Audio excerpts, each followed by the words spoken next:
അതാ കുമരകം പഞ്ചായത്ത് പ്രസിഡൻ്റാണെന്ന് തോന്നുന്നു, UDF പഞ്ചായത്ത് പ്രസിഡൻ്റാണ്. അദ്ദേഹത്തിൻ്റെ ഒരു വാട്സപ്പ് ഓഡിയോ നാട്ടിലെല്ലാവരും ഇതിനോടകം കേട്ടു. ഏതായാലും ചർച്ചയല്ലേ, നമുക്ക് അതുകൂടി ഒരു ശകലം കേട്ടിട്ട് വരാം.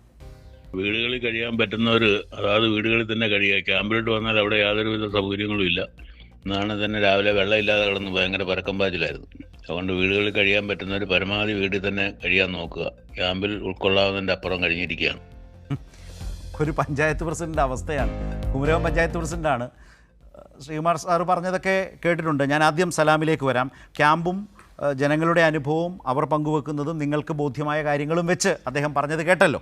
പ്രതിപക്ഷത്തിന് ഏതാണ്ട് പ്രതിപക്ഷത്തായിപ്പോയതിൻ്റെ പ്രശ്നമാണ് ഈ കാര്യങ്ങൾ അവതരിപ്പിക്കുന്നതിലുള്ളത് എന്നാണ് അദ്ദേഹം രാഷ്ട്രീയമായി നിരീക്ഷിച്ചു വെച്ചതും.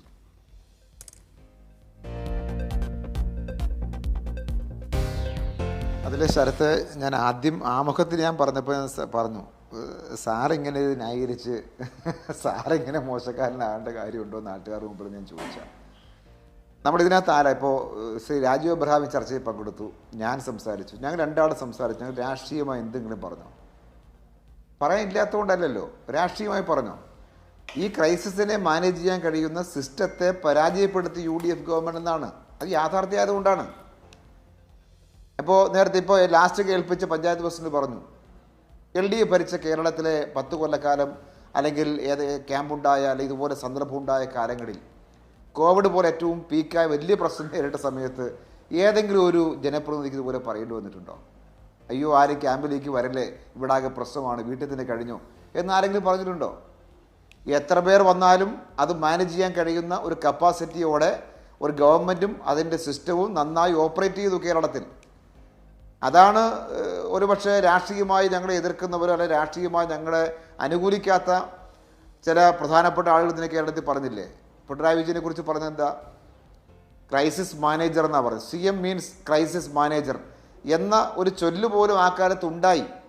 ആദ്യം നേരത്തെ ശ്രീകുമാർ സാർ ചർച്ചയിൽ പങ്കെടുക്കും പറഞ്ഞു 10 കൊല്ലവും 2 മാസം കൂടി കമ്പയർ ചെയ്യാൻ പറ്റുന്നത് എങ്ങനെയാണെന്ന് ചോദിച്ചു. അതങ്ങനെ കമ്പയർ ചെയ്യേണ്ട സാർ. പക്ഷേ ഇതുപോലൊരു പ്രളയം അല്ലെങ്കിൽ അതിന് സമാനമായൊരു സാഹചര്യം വരുമ്പോൾ അത് 1 മാസമായാലും 2 മാസമായാലും 10 മാസമായാലും അതിനെ എങ്ങനെ കൈകാര്യം ചെയ്യുന്നു ജനങ്ങൾക്ക് വേണ്ടി എന്നത് പ്രധാനമാണ്. ഒരു സർക്കാരിൻ്റെ സിസ്റ്റം എങ്ങനെയാണെന്നുള്ളതാണ്. അതിൽ നമ്മൾ ഫോളോ ചെയ്ത് പോകുന്ന ധാരാളം കാര്യമുണ്ട്. അതാണ് ഇവിടെ പ്രിയപ്പെട്ട ശ്രീ രാജീവ് അബ്രഹാം പറഞ്ഞത്. ടോയ്ലറ്റിനെ കുറിച്ച് പറഞ്ഞില്ലേ, 500 ആൾ താമസിക്കാൻ ഒരു ടോയ്ലറ്റ് കൊണ്ട് വെച്ചെന്ന് പറഞ്ഞാൽ ഇത് പത്രസമ്മേളനത്തിലൂടെയും പൂക്കി ചിരിയിലൂടെയും സാധാരണ ഏർപ്പാടും കാണിച്ചിട്ട് കരകയറാൻ പറ്റുന്ന കാര്യമല്ല ഇത്. അതാണ് ഗൗരവമായ കാര്യം. എവിടെയാ കോർഡിനേഷൻ? ശരത്തെ, ഉദ്യോഗസ്ഥന്മാരുടെ കോർഡിനേഷൻ്റെ പ്രശ്നം മാത്രമല്ല ശരത്തെ. ഇപ്പോൾ ആലപ്പുഴയിലെ അനുഭവം നിങ്ങൾ നോക്ക്.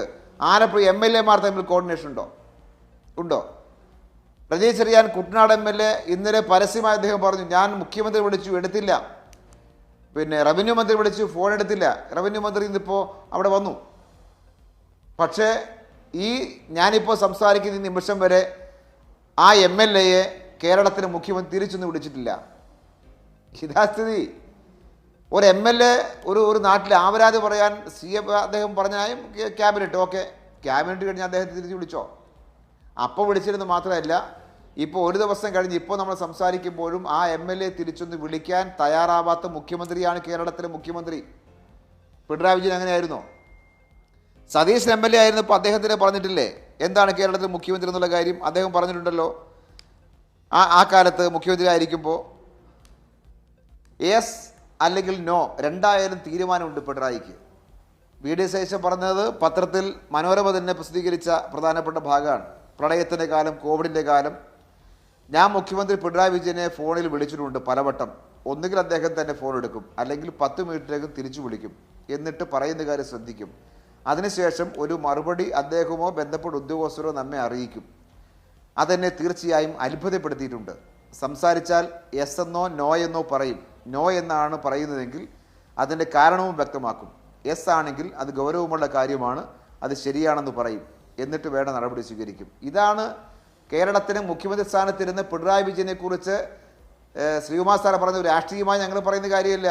ഇന്നത്തെ കേരളത്തിലെ മുഖ്യമന്ത്രി സാക്ഷാൽ ശ്രീ VD സതീശൻ പരസ്യമായി പറയുകയും കേരളത്തിലെ പ്രധാനപ്പെട്ട ഒരു പത്രം അത് അച്ചടിച്ച് പ്രസിദ്ധീകരിക്കുകയും ചെയ്ത കാര്യമാണ്. ഇതാണ് ഒരു മോഡൽ. ഈ മോഡൽ മുന്നിൽ നിൽക്കുമ്പോഴത്തേക്കാണ് ഇന്നലെ ഇദ്ദേഹം വിളിച്ചു, കുട്ടനാട് MLA മുഖ്യമന്ത്രി വിളിച്ചു, അദ്ദേഹം പറഞ്ഞ ന്യായം ക്യാബിനറ്റ് ആയിരുന്നു, എടുക്കാൻ പറ്റിയില്ല. ഓക്കെ, തിരിച്ച് നിമിഷം ഒരു ദിവസം കഴിഞ്ഞ് തിരിച്ച് വിളിച്ചിട്ടില്ല എന്ന് പറഞ്ഞാൽ അങ്ങനെ വിളിച്ചു കിട്ടിയില്ല എന്ന് ആ MLA പറഞ്ഞത് മോശമാണെന്നുള്ളതുകൊണ്ടാണ്. അതിന് പ്രതികാരം കാണിക്കുകയാണ്. ഇതുപോലെയുള്ള പ്രശ്നം ഉണ്ടാകുന്ന സമയത്ത് കേരളത്തിൽ ഏറ്റവും കൂടുതൽ വെള്ളം മുങ്ങി നിൽക്കുന്നത് 12 പഞ്ചായത്തുണ്ട് സാർ. 12 പഞ്ചായത്തും വെള്ളത്തിൽ മുങ്ങിയിരിക്കുകയാണ്. അവിടുത്തെ MLA ഞങ്ങളുടെ രാഷ്ട്രീയക്കാരല്ല, പക്ഷേ ആ ജനങ്ങളുടെ ജനപ്രതിനിധിയാണ്. അദ്ദേഹം വിളിക്കുമ്പോൾ തിരിച്ചൊന്ന് വിളിക്കാനുള്ള സാമാന്യമായ ഒരു മിനിമം മര്യാദ പോലും കാണിക്കാത്ത കേരളത്തിലെ മുഖ്യമന്ത്രിയെ കുറിച്ച് എന്താണ് പറയേണ്ടത്?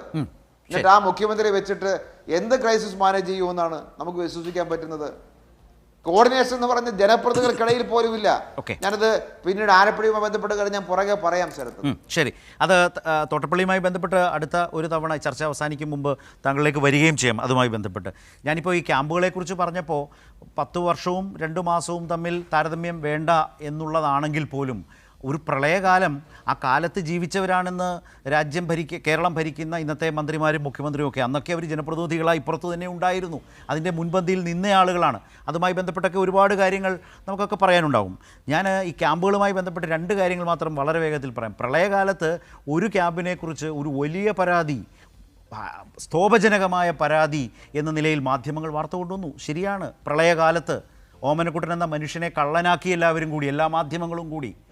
ഒടുവിൽ വൈകുന്നേരമായപ്പോൾ അതിൻ്റെ യാഥാർത്ഥ്യം തിരിച്ചറിഞ്ഞ് കേരളത്തിലെ മാധ്യമങ്ങൾ ഓമനക്കുട്ടനെ കള്ളനാക്കി ആ ക്യാമ്പിനെക്കുറിച്ച് പറഞ്ഞത് കളവായിപ്പോയി എന്നൊരു മാപ്പ് പറയേണ്ടി വന്ന ഒരു അനുഭവം കേരളത്തിൻ്റെ മുമ്പിലുണ്ട്. മുണ്ടക്കൈ ചൂരൽമല ദുരന്തമുണ്ടായ സമയത്ത് കേരളം മുഴുവൻ അവരുടെ രക്ഷയ്ക്ക് വേണ്ടി നിൽക്കുന്ന സമയത്ത് ദുരിതാശ്വാസ ക്യാമ്പുകൾ ഓപ്പൺ ചെയ്തു. പെട്ടെന്നൊരു വാർത്ത വരുന്നു കുറച്ച് കഴിഞ്ഞപ്പോൾ, 1 ദിവസമോ 2 ദിവസമൊക്കെ കഴിഞ്ഞിട്ടാണ്. റവന്യൂ വകുപ്പ് കൊടുത്തത് പൂത്ത ബ്രെഡാണ്. വലിയ വാർത്തയായി. റവന്യൂ വകുപ്പ് പൂത്ത ബ്രെഡ് കൊടുത്തു. ഒടുവിൽ റവന്യൂ വകുപ്പ് പരിശോധിച്ചപ്പോൾ ബ്രെഡേ കൊടുത്തിട്ടില്ല. അതാണ് കെ രാജൻ പറഞ്ഞ പ്രസിദ്ധമായ ആ ഒരു വാചകം, അതാണ് കൊടുക്കാത്ത ബ്രെഡ് പൂത്തു എന്ന് പറയേണ്ടി വന്നു.